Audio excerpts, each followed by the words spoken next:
Very good evening and welcome to the Saturday Tropical Outlook. It is the 9th of November. Busy weekend as always here at Vogan Weather.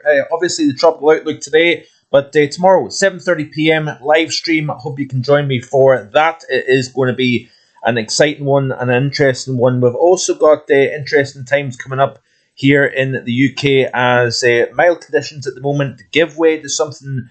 Well, modelling is suggesting a colder trend towards the back half of November. So we're going to be looking at that a little bit in tomorrow's live stream. And then obviously next work week, we're going to be looking at that in a bit more detail with regards to how cold and also probability of snowfall. But in today's video, we are looking at the tropics, obviously, and we do have a reasonably busy West Pacific. We've obviously got the remnants of Rafael. It's still a tropical storm. It was a Cat 3 hurricane when it made landfall in western Cuba. It is now going to eventually dissipate over the next 48 hours or so over the Gulf of Mexico as shear and dry air increase in intensity. We've got the tropical storm Manyi in the far open West Pacific. We've also got tropical storm Torjai, and we've also got the typhoon Yingxing that has moved across the northern Philippines. The third system to impact the Philippines in inside a month. So it's been an active time here. We've seen damaging winds and flooding as a result, and now it's moving into southeastern China. So we do have the three systems in the Pacific, and we've got obviously Rafael in the Atlantic Basin. So we're going to look at the latest of NHC with regards to Rafael. It is expected to dissipate. We do have another feature generally just to the east of the Bahamas, but let's have a quick look at Rafael. Forecast cone of NHC suggests that this system will become a depression and then drift its way southwestwards here. What we've got is an area of high pressure that's weakening to the east of the system that has been pulling it northwards, but we've got a building ridge over northeastern Mexico, southern Texas, and that is actually going to then force the system to kind of do a very small loop over the open western Gulf, take a little loop and then take a turn southwestwards and then dissipate, possibly even dissipating before it even reaches any land area. If anything, it's going to bring heavy rainfall, but that is essentially about it. We've also got that other feature that is seen by the NHC, 10% chance of development over the next 48 hours, and looking at the next 7 days, with the exceptions of Rafael, which is going to dissipate, this feature has got no greater than a 10% chance of development over the next 7 days or so here. The MJO is in a favourable phase at the moment.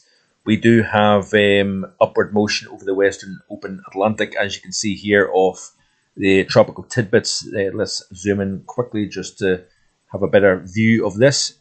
Might still be a little bit difficult to see, but nonetheless, you get the general idea. Even though we've got a relatively active West Pacific at the moment here, we have a largely unfavourable atmosphere, large-scale sinking, if you notice. So that's quite interesting to see, despite the fact that we've got these systems in play at the moment. We've also got the MJO over the Atlantic Basin at the moment here, but generally speaking, there is no imminent threat. And we could argue that there is a system that may try to develop over the southwestern Caribbean in the next several days here. We'll look at that in just a second off the models. But how are we standing so far? Well, this is up until now. This is a tweet here by Jeremy Nelson showing we've had Alberto tropical storm, category 5 Beryl, Chris tropical storm Debbie, Cat 1, Ernesto Cat 2, Francine Cat 2, Gordon tropical storm,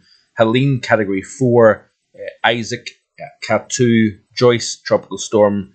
We had Kirk as a Cat 4, we had Leslie as a Cat 2, Milton category 5, Oscar Cat 1, Patty tropical storm, and Rafael has been the 5th major hurricane in the Atlantic season thus far. So we are sitting at 17 tropical storms, 11 hurricanes, and 5 major hurricanes, and this is basically the second most costly hurricane season on record, according to Wikipedia here. The worst was 2017, and then in second place 2024, with just shy of $190 billion worth of damage.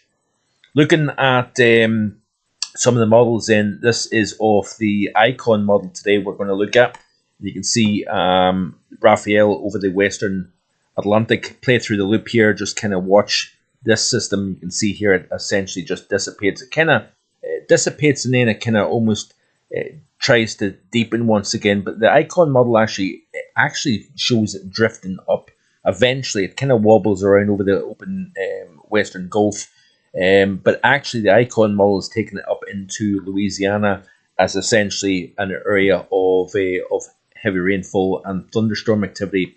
But I want to also play through this loop, and you can see here that there's a feature seen by the Icon model at 1,004 millibars to the east of Central America here. That may try to develop. If it does so, it would be Sara that would develop, and that would be the 18th name system of the season. But we continue to play through, and you can see here that it's not really indicating anything. We are getting to that time of the year now where you would generally expect very little in the way of activity. The problem is, though, we still have got pretty warm sea surface temperatures, and the Caribbean itself is very, very warm. Generally 30 Celsius or 86 degrees Fahrenheit at the moment. We've also got warm waters deep below the surface, but up into the Gulf, we've got 27, 28 Celsius, and with Raphael spinning around over the Gulf, I would expect these water temperatures to slightly trim back even further over the next few days due to upwelling of that system.